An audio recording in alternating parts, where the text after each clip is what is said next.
In this video, I'm about to put you on to 3 things that I did right before the winter started that has set me up for a good spring season.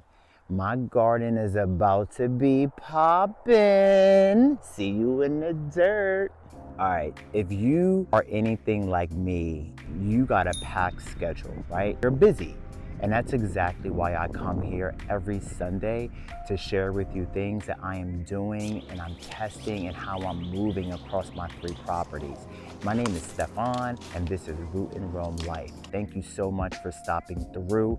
I like to talk about low maintenance gardening, tips and tricks. I'm your coach, right? So basically what I wanted to come here this week and share are 3 things that I did right before the winter started. We are in Sullivan County. This is upstate New York. We have brutal winters. This is zone 6A.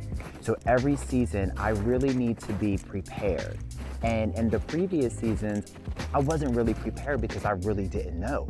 So I'm sharing my failures and what I think is going to be a good win for me this year because I did these 3 things. So let me just jump right into it.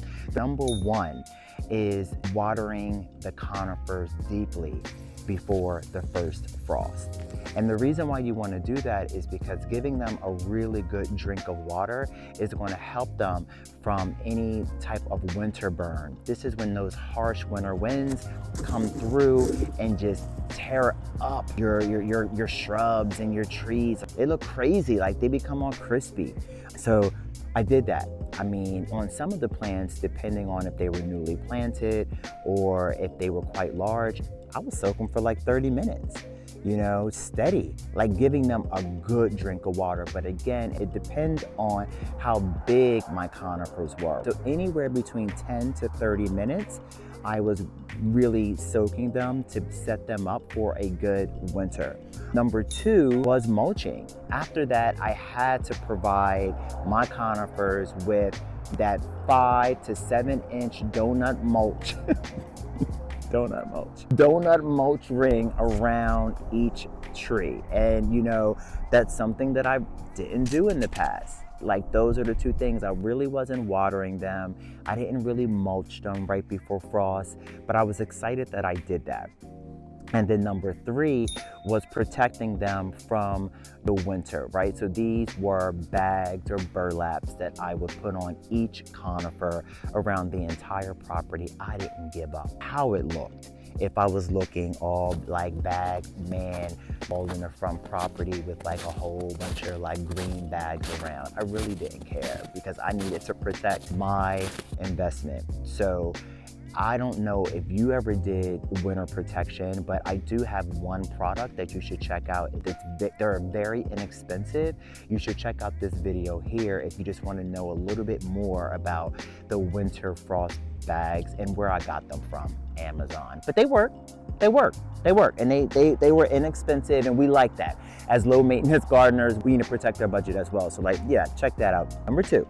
Now, I got 3, I might share 1 more, that will be a bonus, but number 2, stick with me, is pruning. I have pruned back my perennials.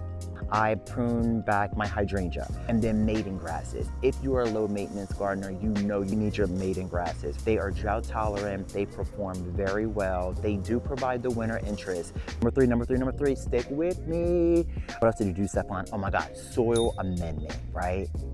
And the reason why I almost forgot this one is because I never did this. And when I'm talking about soil amendment, was compost. I went around and made sure that every single bed had layers of compost. And some of the beds are so large that I couldn't do the entire bed. I made sure that I put it around around the conifers or around the hydrangeas, like things that I really love. I put compost there to really start breaking down that clay soil that I have around the property. But I was stoked. And then around other parts of the bed that I knew that I could not afford to compost everything, I did sheet mulching. I stayed getting things from Amazon, so I'm like, you know what, let me be sustainable. Let me just like cut back boxes and do that. If you are new here, I appreciate it. Like, first of all, I appreciate you even sticking with me this far, right? What I also would appreciate you do is please subscribe. I am new on this YouTube channel, but I promise you one thing. I'm coming here authentic. I'm coming here giving you value. I'm sharing with you all of my wins and my losses and things that I think will be valuable for you as someone who is busy, as someone who's a low maintenance gardener, as someone who is just living their best life. Whether we are new homeowners or existing, we are doing this together. My content is for you and with you, so please hit that subscribe. So we're back. Thank you so much for staying with me. And I told you that I would give you one final tip, that bonus tip, and that is just to love on your garden. Love on your garden. You know what I mean? 30 minutes a day.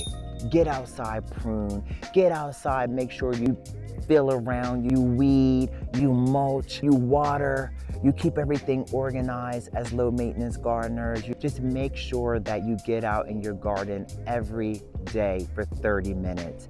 Don't let it be a chore. Feel good about what you are building. Make sure that you have fun with this during this upcoming spring, summer. And if you can, leave me a comment.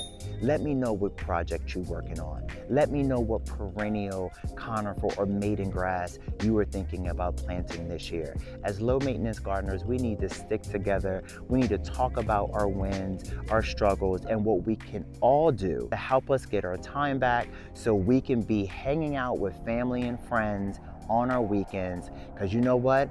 We don't got time for that. And when I mean that, I mean annuals. Okay, see you in the dirt. Peace.